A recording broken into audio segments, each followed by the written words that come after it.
जय हिंद साथियों, कैसे हैं आप लोग। उम्मीद करता हूँ आप लोग अच्छे होंगे। तो साथियों, आज की इस वीडियो में हम भारत की महत्वपूर्ण नदियों के बारे में चर्चा करेंगे। इस टॉपिक से विभिन्न कॉम्पिटिटिव एग्जाम में कुछ ना कुछ प्रश्न हमेशा पूछे जाते हैं। तो आइए शुरू करते हैं भारत की नदियों के बारे में। जैसा कि आप लोग जानते हैं साथियों, भारत में हजारों नदियाँ हैं, किंतु उनमें लगभग 200 प्रमुख एवं महत्वपूर्ण नदियाँ हैं। नदियाँ किसी भी देश की अर्थव्यवस्था तथा जनसंख्या का मुख्य आधार होती हैं। यानी कि ज़्यादातर जनसंख्या और अर्थव्यवस्था नदियों पर निर्भर करती है। अब वाह तंत्र की बात कर लेते हैं। ड्रेनेज सिस्टम क्या होता है? मुख्य नदी तथा उसकी सहायक नदियों के जाल को अववाह तंत्र कहा जाता है। भारत में 3 प्रमुख अववाह तंत्र हैं। अववाह तंत्र क्या होते हैं साथियों? एक तो मुख्य नदी होती है, जो बड़ी नदी है जिसको अपन पढ़ते हैं, और उसकी सहायक नदियाँ जो जुड़ के जो एक प्रकार का जाल बना देती हैं, उसे ही क्या कहते हैं अपन? अववाह तंत्र कहते हैं, ड्रेनेज सिस्टम कहते हैं। भारत में 3 प्रमुख अववाह तंत्र होते हैं जिनके बारे में कॉम्पिटिटिव एग्जाम में पूछा जाता है। एक तो सिंधु नदी तंत्र है, एक गंगा नदी तंत्र, सिंधु नदी तंत्र, गंगा नदी तंत्र तथा ब्रह्मपुत्र नदी तंत्र। सिंधु नदी तंत्र भारत के उत्तर में है, गंगा नदी तंत्र भारत के मध्य में और ब्रह्मपुत्र नदी तंत्र भारत के उत्तर पूर्व में स्थित है। बाकी दक्षिण भारत में छोटी मोटी नदियाँ हैं, उनको अलग से अपन पढ़ते हैं। इनको प्रायद्वीपीय भारत की नदियाँ कहते हैं। ठीक है। जलग्रहण क्षेत्र की बात कर लेते हैं। जलग्रहण क्षेत्र क्या होता है साथियों? तो जलग्रहण क्षेत्र यानी कि कंटेनमेंट एरिया, एक नदी जिन क्षेत्र से जल को बहा कर लाती है। एक नदी होती है और नदी के आसपास जो जितना जल होता है, वहाँ जिन खेतों से एकत्रित होता है, वह भाग जल ग्रहण क्षेत्र कहलाता है। नदी उस क्षेत्रों से जल ग्रहण करती है और आगे अपने साथ बहा कर ले जाती है। उसे क्या कहते हैं? जल ग्रहण क्षेत्र कहा जाता है। आगे देखते हैं, आगे तंत्र की बात कर लेते हैं हम। तो पहला कौन सा? सिंधु नदी तंत्र। तो सिंधु और उसकी 5 सहायक नदियां मिलकर सिंधु नदी तंत्र का निर्माण करती हैं। कौन कौन सी? सिंधु और उसकी 5 सहायक नदियां मिलकर सिंधु नदी तंत्र का निर्माण करती हैं। इन्हीं 5 नदियों के कारण इस क्षेत्र का नाम, जो उत्तर भारत का क्षेत्र है ना, उसका नाम क्या पड़ गया? पंजाब पड़ गया। ये देखिए 5 प्लस आब, देखिए 5 प्लस आब क्या हो गया? पंजाब। 5 मतलब 5 नदियाँ, आब मतलब आब उर्दू भाषा का शब्द है, इसका मतलब होता है पानी। 5 आब, तो क्या बन गया? पंजाब बन गया। ठीक है। ये नदियाँ कौन कौन सी हैं तो इनके बारे में देख लेते हैं। ऊपर से नीचे का क्रम क्या देखिए, तो ऊपर से नीचे का क्रम है JCRBS। देखिए याद कैसे रखेंगे? तो पंजाब में पीने प्लानिंग का सिस्टम खूब होता है। पीने मतलब आप समझ पा रहे हैं ना मैं काय की बात कर रहा हूँ। तो पंजाब में काय का प्रचलन ज़्यादा है? पीने का प्रचलन ज़्यादा है। तो 2 दोस्त आपस में मिलकर पी रहे थे। एक का नाम क्या था? जस्सी। तो जस्सी अपने दूसरे दोस्त से कह रहा, जस्सी यार बस, मतलब जस्सी यार अब नहीं, अब और नहीं, इतना ही बस। तो जस्सी अपने दूसरे दोस्त से कह रहा, जस्सी यार बस, ठीक है, मतलब अब नहीं पीना है। ये याद रखने की ट्रिक है। तो जे से हो जाता है सबसे ऊपर तो सिंधु, सिंधु के बाद झेलम, फिर उसके बाद चेनाब, फिर रावी, फिर व्यास, फिर सतलज। झेलम, चेनाब, रावी, व्यास, सतलज। ठीक है। कौन कौन सी? झेलम, चेनाब, रावी, व्यास, सतलज। देखिए मैंने यहाँ पर इसका चित्र भी बनाया हुआ है। सबसे ऊपर कौन सी है? सिंधु नदी। ये देखिए यहाँ से मानसरोवर से निकली सिंधु नदी, फिर उसके बाद झेलम, फिर चेनाब, फिर रावी, फिर व्यास आगे जाकर सतलज से मिल गई है। 5 नदियाँ मिलकर पंचनद कहलाती हैं। आगे जाकर ये सिंधु नदी में मिल जाती है। ठीक है। इसके बारे में आगे चर्चा करेंगे अपन। फिलहाल अपन इसके बारे में देखते हैं, सिंधु नदी के बारे में। तो सिंधु नदी क्या है? अच्छा हाँ, भारत का प्रारंभिक इतिहास भी इसी नदी से शुरू होता है। कैसे शुरू होता है भारत का प्रारंभिक इतिहास? तो आप जानते हैं सिंधु नदी के आसपास सिंधु घाटी सभ्यता का जन्म हुआ। इसलिए कहते हैं कि भारत का प्रारंभिक इतिहास किस नदी से प्रारंभ होता है? सिंधु नदी से प्रारंभ होता है। तो आइए देखते हैं सिंधु नदी के बारे में। सिंधु नदी क्षेत्रफल, अववाह क्षेत्र किसका? 11,65,000 वर्ग किलोमीटर। सबसे ज़्यादा अववाह क्षेत्र है इसका। 11,65,000 वर्ग किलोमीटर में ये बहती है गंगा। उद्गम कहाँ से होता है? मानसरोवर के कैलाश पर्वत के सिनकाबाब नामक हिमनद से। मानसरोवर के कैलाश पर्वत के सिनकाबाब नामक हिमनद से इसका उद्गम होता है। देखिए सिंधु नदी, सिनकाबाब, ऐसे करके याद कर लेंगे। मानसरोवर में कहाँ से? सिनकाबाब नामक स्थान, हिमनद से इसका उद्गम होता है। देखिए यहाँ मानसरोवर में कौन सी जगह? सिनकाबाब नामक स्थान से इसका उद्गम होता है। ठीक है। तो आगे देखते हैं। इसको तिब्बत में सिंगी खम्बान, तिब्बत में क्या कहते हैं इसको? सिंगी खम्बान, यानी कि शेरमुख नदी कहते हैं। तो ये भी देखिए सिंधु, सिनकाबाब, सिंधु, सिंगी खम्बान, ये सेम टू सेम नाम है, सेम टू सेम मैच कर रहा है। आगे देखते हैं इसकी लंबाई कितनी है। सिंधु नदी की लंबाई हो जाती है 2880 किलोमीटर। भारत में 1114 किलोमीटर है। क्योंकि ये भारत के साथ साथ पाकिस्तान में बहती है ना, तो इसलिए भारत में लंबाई कितनी है 1114 और बाकी टोटल लंबाई है इसकी 2880 किलोमीटर, याद रखेंगे। लद्दाख एवं जास्कर श्रेणियों के बीच बहती हुई दमचोक के पास दमचोक नामक स्थान से भारत में प्रवेश करती है।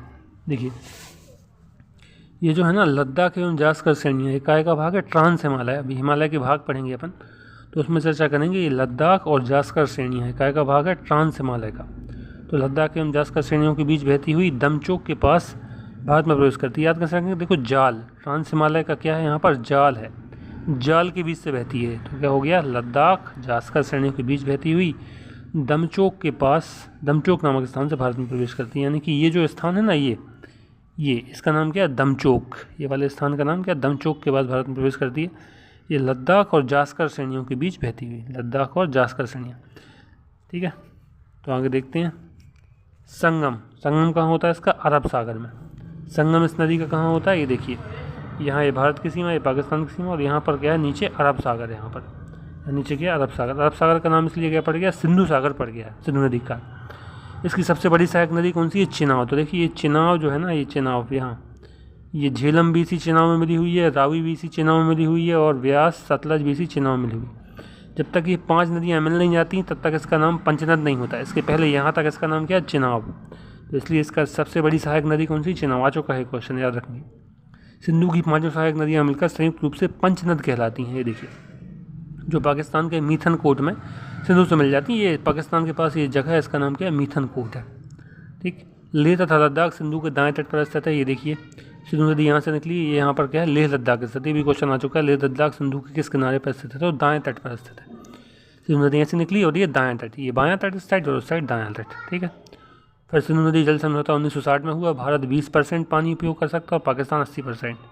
ये 20 और 80 का अनुपात बना दिया सिंधु नदी जल समझौते के अनुसार। ये भी क्वेश्चन याद रखना आ चुका है। सिंधु नदी जल समझौता कब हुआ था, 1960 में। भारत कितना परसेंट जल, 20%, क्योंकि भारत में कम बहती, पाकिस्तान में ज़्यादा बहती, इसलिए पाकिस्तान को ज़्यादा, भारत को कम, ठीक है। आगे देखते हैं इसकी सहायक नदियों में। सबसे पहला कौन सा है, झेलम। तो उद्गम कहाँ से होता है, कश्मीर में बैरीनाग के पास शेषनाग झील। ट्रिक कैसे रखेंगे, देखो याद, कश्मीर में बैरीनाग के पास शेषनाग, शेषनाग यदि किसी को काट ले तो वह झेल नहीं सकता है ना।